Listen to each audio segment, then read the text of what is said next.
Welcome to 7 news Telugu. Agent చేతిలో మోసపోయి ఇక స్వదేశానికి తిరిగి రాలేమనుకున్న ఇద్దరు మహిళలకు కేంద్ర ఆర్థిక మంత్రి నిర్మలా సీతారామన్ అండగా నిలిచి స్వస్థలానికి చేర్చారు. దీంతో బాధిత మహిళలు నిర్మలా సీతారామన్ చిత్రపటానికి పాలాభిషేకం చేశారు. ఈ సంఘటన పశ్చిమ గోదావరి జిల్లా నరసాపురంలో చోటు చేసుకుంది. పట్టణానికి చెందిన ఉండవల్లి రామలక్ష్మి, వాటాల ముత్యాల 6 నెలల క్రితం ఉపాధి నిమిత్తం ఖత్తర్ వెళ్లారు. కడపకు చెందిన ఇద్దరు ఏజెంట్లు, పట్టణానికి చెందిన ఓ మహిళా ఏజెంటు వీరిద్దరికీ మాయమాటలు చెప్పి ఖత్తర్కు పంపించారు. అయితే అక్కడికి వెళ్తే కానీ బాధితులకు తెలియరాలేదు తాము మోసపోయామన్న విషయం. వీరిద్దరిని ఓ గదిలో బంధించి సరిగ్గా ఆహారం కూడా పెట్టకుండా చిత్రహింసలకు గురి చేశారు. ఈ విషయం తెలుసుకున్న కుటుంబ సభ్యులు స్థానిక ఏజెంట్లను నిలదీశారు. అధికారులకు ఫిర్యాదు చేశారు. ఆ సమయంలో ఈ కుటుంబ ఇబ్బందులు తెలుసుకున్న కేంద్ర ఆర్థిక మంత్రి నిర్మలా సీతారామన్ పిఏ పేరాల మోహన్ సమాచారాన్ని కేంద్ర మంత్రి దృష్టికి తీసుకువెళ్లారు. వెంటనే స్పందించిన మంత్రి కేంద్ర విదేశీ వ్యవహారాల మంత్రి జైశంకర్ దృష్టికి తీసుకువచ్చారు. మంత్రి ఆదేశాలతో ఖత్తర్లోని ఇండియన్ ఎంబసీ అధికారులు అక్కడ పోలీసుల సహకారంతో ఇద్దరు మహిళలను విడిపించి స్వదేశానికి పంపారు. నరసాపురం చేరుకున్న ఈ ఇద్దరు బాధితులు తాము ప్రాణాలతో తిరిగి రాగలిగాము అంటే కేంద్ర మంత్రి నిర్మలా సీతారామన్ చొరవేనని, మంత్రి స్పందించకపోతే తమ జీవితాలు అక్కడే ముగిసేవని ఆవేదన వ్యక్తం చేశారు. స్వాగతం తెలియజేసుకుంటాం. ఈనాడు ఈ పత్రికా సమావేశానికి చాలా ప్రత్యేకత ఉంది.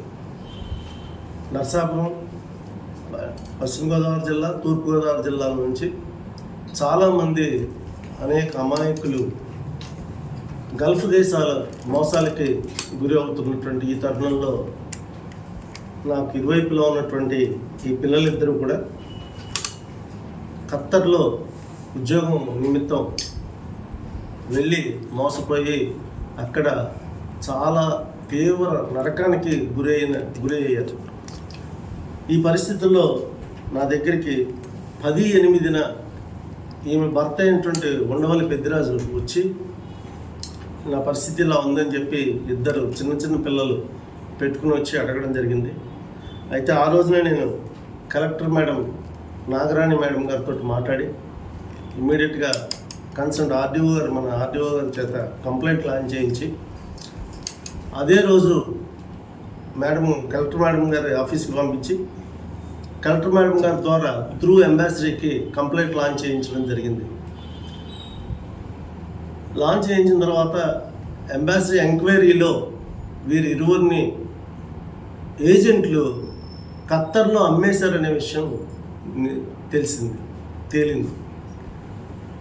ఇది చాలా పూర్తిగా దయనీయమైన విషయం, మానవత్వానికి చాలా దుర్భరమైన విషయం అనే విషయాన్ని గ్రహించి నేను గత 4 days back madam Nirmala Sitharaman గారికి ప్రత్యక్షంగా తెలియజేసుకోవడం జరిగింది.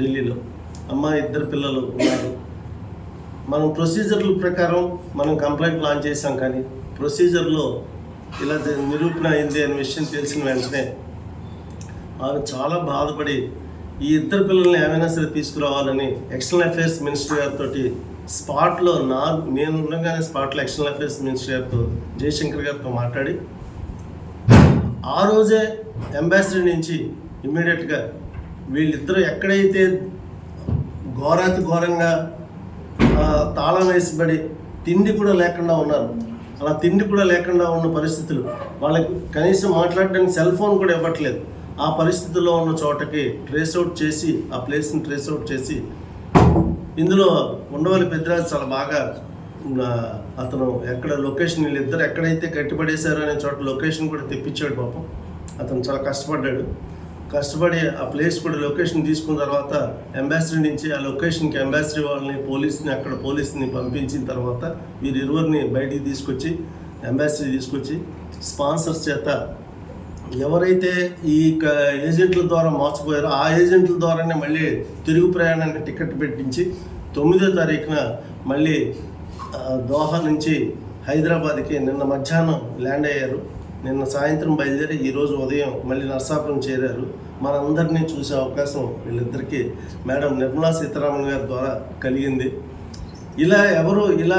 వీళ్ళలాగా ఎవరు మోసపోకూడదు, ఈ ఏజెంట్ల ద్వారా ఇలాంటి మోసపోకూడదు, ఈ ఏజెంట్లు చెప్పే కబుర్లు నమ్మకూడదు అనే సందేశాన్ని మీడియా మిత్రుల ద్వారా అందరికి అమాయకులైనటువంటి అందరికీ తెలియజేయాలనే ఉద్దేశంతో ఈ పత్రికా సమావేశం ఏర్పాటు చేయడం జరిగింది.